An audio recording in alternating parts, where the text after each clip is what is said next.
Henson? Traded. What do you do? Take the best player on your board. You know, even though even if Ace Bailey doesn't want to come there, if he's the best player, you take him. You know, and you figure it out, right? I mean, obviously everyone's saying Edgecombe. Break the news, Goodman. Break the news, Goodman. Okay, so he's going. Okay, so yeah, but also 76ers cannot take much more drama. They need somebody that's going to come in there, put their head down, work hard, and just, you know, stay off the radar. I think Edgecombe's that guy. Ace Bailey didn't want to go there. I mean, and that's it. It is what it is. There's not enough balls right there for them to shoot, for him to be successful, in my opinion. So I would have took the number 3 pick, but you know, for me, you know, it is what I got. You know, his representation. You know, like Jeff said, he's just doing it all wrong, I guess. But I don't think so. I think they got a promise at 5 to 6 range, and they hoping he drops.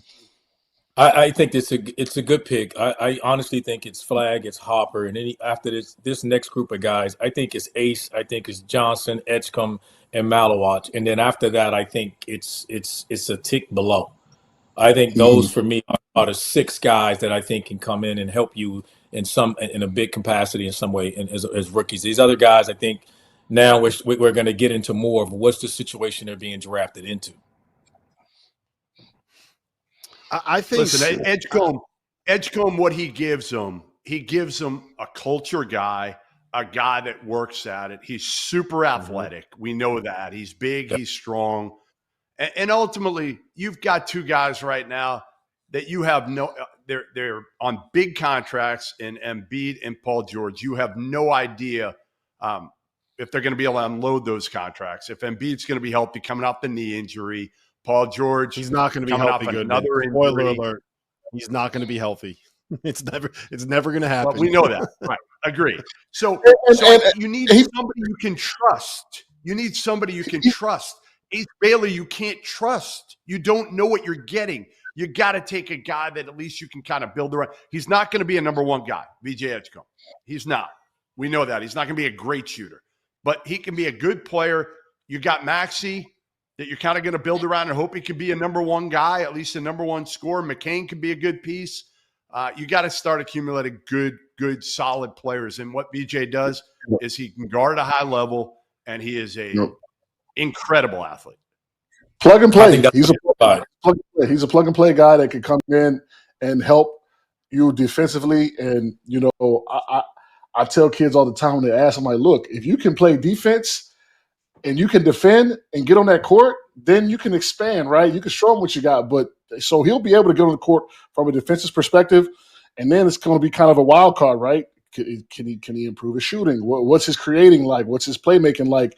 And you know, it could be looking down the road like, hey, this was a great pick for them. They're due for something, right? And Philadelphia's been they haven't had the best luck. He's going to impact the game defensively with them. He gives them size and athletic ability and a defender first. I think offensively his game's coming. All the tools are there to be a stud.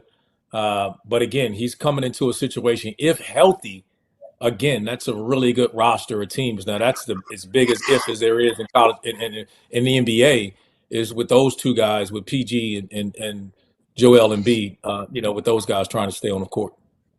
How come Trey Johnson's not getting more love here, guys? Like, I understand why people fall in love with his potential.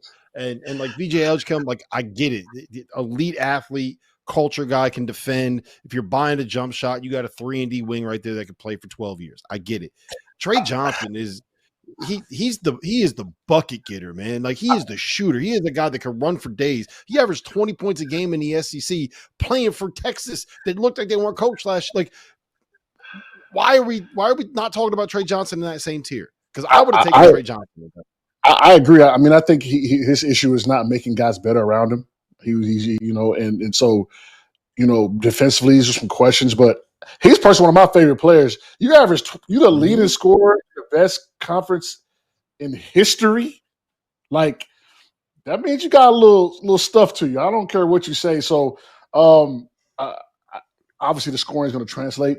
Can he guard? What is he like as a player? What's his intangibles? Is he a good teammate? We don't know any of that stuff. NBA teams do, right, when they talk about these guys and interview them. I personally love him as a player, and he has one skill that's going to translate. He makes shots. And as you saw, yeah, you can defend all you want, but you got to have someone that can make some shots to really win. And it's kind of how the Magic are best defense in the NBA. They couldn't score. So you got to have those guys on the roster. So there's a couple teams down the line that he could fit in and come right in and play, maybe come off the bench like a 6-man Wallace, Jordan Clarkson type role, like professional scorer type role. Teams covet that. They want that, and those guys get paid too. Yep. He'll be drafted high, Rob. I don't think it's anything to worry about, Rob. I think he's going to go really high. But the teams that we've had, these are teams that are playoff bound, win healthy, veteran stars on all of those teams. And I just think that, you're talking about an offensive guy in Trey Johnson. We know what that translates to. Those, San Antonio, Philly, and Mavericks are in a win now mode, I think. Yeah, I just think that Trey can be more of like I see some Aaron Nesmith in his game, right? I see some Duncan Robinson in his game where I think that he can be this guy that you sprint off of screens that could be your catch and shoot guy while he learns how to do all of that other stuff. And I do believe that there is a world where he ends up being someone that can be your kind of go-to offensive. Like we saw him do enough ISO one-on-one, go get a bucket at Texas that I believe he's got that in his game. And oh, by the way, he also shot 40% from 3 and can run for days. So this is where